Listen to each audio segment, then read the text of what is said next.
As the leaves turn red, Today we are going to speak her name loudly the streets turn purple. because everybody should be protected when they are asking for help. With Mariah Samuel's friends, family, and customers Mariah's life matters! Mariah's life matters! marching for more protection for domestic violence victims. The street was quiet that Sunday morning until 15 sharp cracks broke the calm. Neighbors thought it was fireworks, but it wasn't. When the echoes faded, 34-year-old Mariah Samuels lay inside her car, just steps from her front door in North Minneapolis. She had called for help.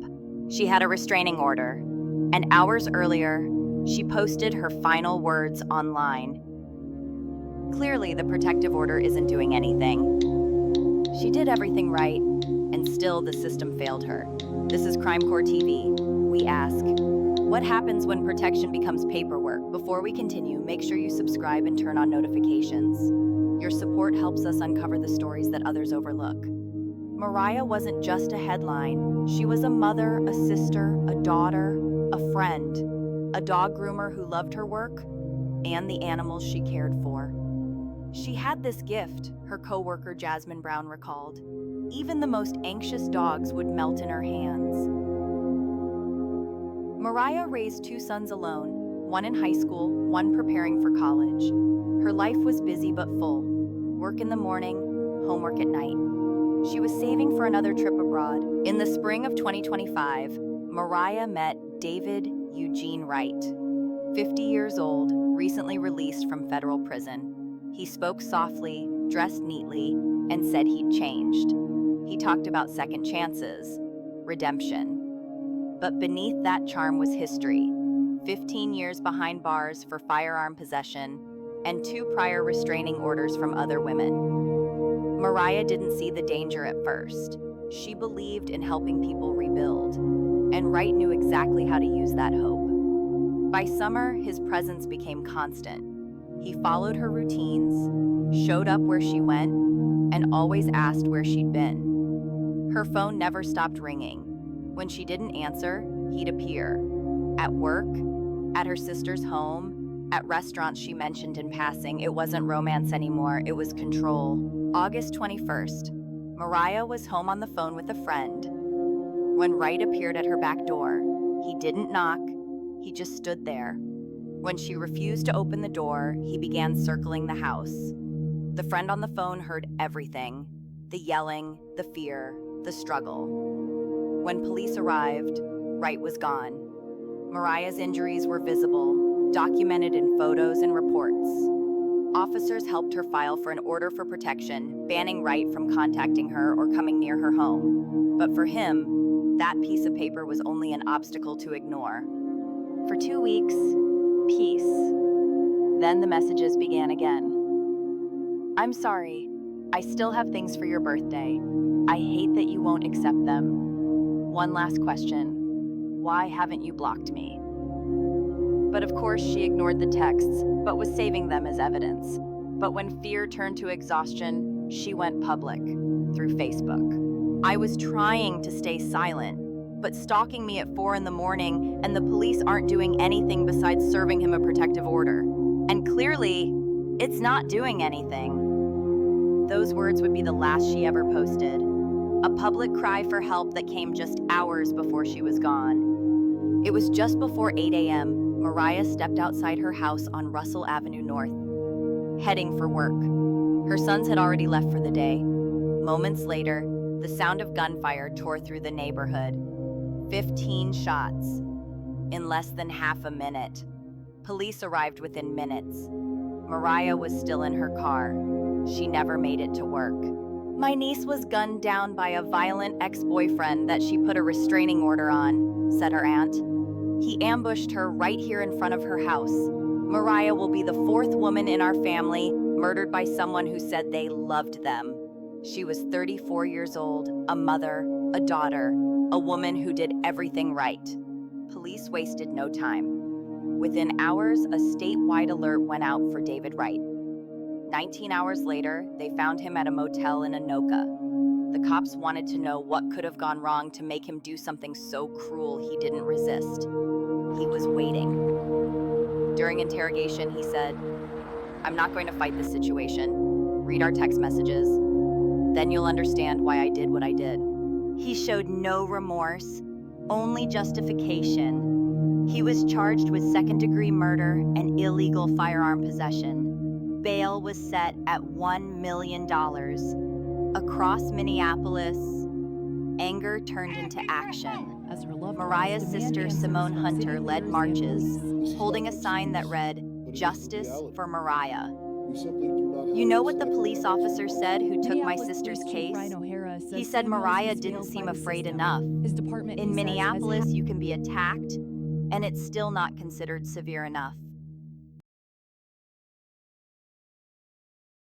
900 cases of domestic violence, aggravated assault so far here today. That's more than 3 a day. He says his department is now reviewing its response to Samuel's case, including the actions of officers who responded to a 911 call Samuels made just hours before she was killed. A gap in protocols, including when officers are required to verbally ask if a victim feels safe and when the case may be escalated to a higher priority, O'Hara says will be addressed. My friend was more than just a victim. As Samuel's loved ones grieve their friend, sister, daughter, and companion, Mariah's life matter! Mariah's life matter! they say she should still be here, but will continue pushing for change long after she's gone. The system failed. County Chair Irene Fernando called it a failure of structure, saying, "It is shocking that Minneapolis police didn't assign an investigator after the initial assault or after she filed the order for protection." Police Chief Brian O'Hara later admitted there were only 5 investigators handling domestic violence cases, down from 12. He called it the ugly truth. If you believe stories like this need to be told, take a second to like this video. Your engagement helps us reach more people and hold more systems accountable. A Star Tribune investigation revealed that police never forwarded Mariah's assault report for prosecution. It sat unassigned. State data shows the pattern isn't rare. In 2024, 18 domestic violence homicides occurred in Minnesota. 17 victims had previously called police. 12 had restraining orders. These aren't isolated failures, said Dr. Patricia Gonzalez from the Minnesota Coalition for Battered Women. They're architectural. The system is built to document violence, not prevent it. 5 days after the shooting, hundreds gathered outside Mariah's home. They wore purple, her favorite color, and held signs that read, "Paper shields don't save lives." Leading them was her cousin Taiwan Taylor Clark, founder of Jen's Hope House. Mariah did everything right, she told the crowd. She called police, she filed reports, she got the protection order, she even posted evidence when the system failed her, and she's still gone. When the march ended, survivors hung their own protection orders on the precinct fence. Hundreds of papers, each one a promise that wasn't kept. Since Mariah's death, Minneapolis police have pledged reforms, new assessment tools, retraining officers, and faster responses to violations. But experts warn, real change takes more than policies. It takes commitment and empathy. Because the next Mariah might already be calling for help. And somewhere, that call could still be missed. Mariah Samuels should still be alive. She should be walking her dogs, laughing with her sons, planning her next trip. Instead, her name has become a warning. She did everything right, and the system still failed her.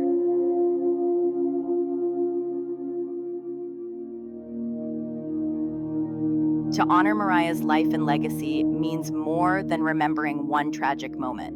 It means pushing for change, real systemic change, so that others don't become statistics, so that no one else's name gets added to a list that's already far too long. As we reflect quietly on what was lost, we must also ask loudly, are we doing enough? As a society, as a system, as a community, are we doing enough to keep people safe when they ask for help? One day at a time. Inside anger One day at a time. still festers. Mariah's family, Rondi Kirksey and Simone Hunter, says more could have been done to protect her. A month ago, she was shot 10 times and killed outside of this home in North Minneapolis, but not before family says she did everything she could to protect herself. She cried for help. You know, she didn't get an answer. Court documents show in August, Samuels reported to police that her ex-boyfriend, David Wright, approached her with a firearm in hand, yelled at her, and struck her with the weapon. She was later granted an order for protection. I know that street officers are always looking for people. Emily Olson is MPD's Deputy Chief of Investigation. It would be irresponsible of me not to take a look, to step back and look at this case. Where could we have done better? The morning she died, Mariah called MPD to say she received threatening messages from Wright. Around 5 in the morning, an officer checked on her. However, she posted to Facebook saying that police weren't doing enough. Minutes after that, police say Wright killed her. I do think quicker responses could be helpful and could have been helpful for her. MPD is in the middle of a pilot program in the 4th Precinct with a work group to navigate domestic violence cases, to flag the most dangerous of them. Mariah's case was impacted by that program. So that's why the navigator reached out, and that's why that OFP was filed. But family says clearly that wasn't enough.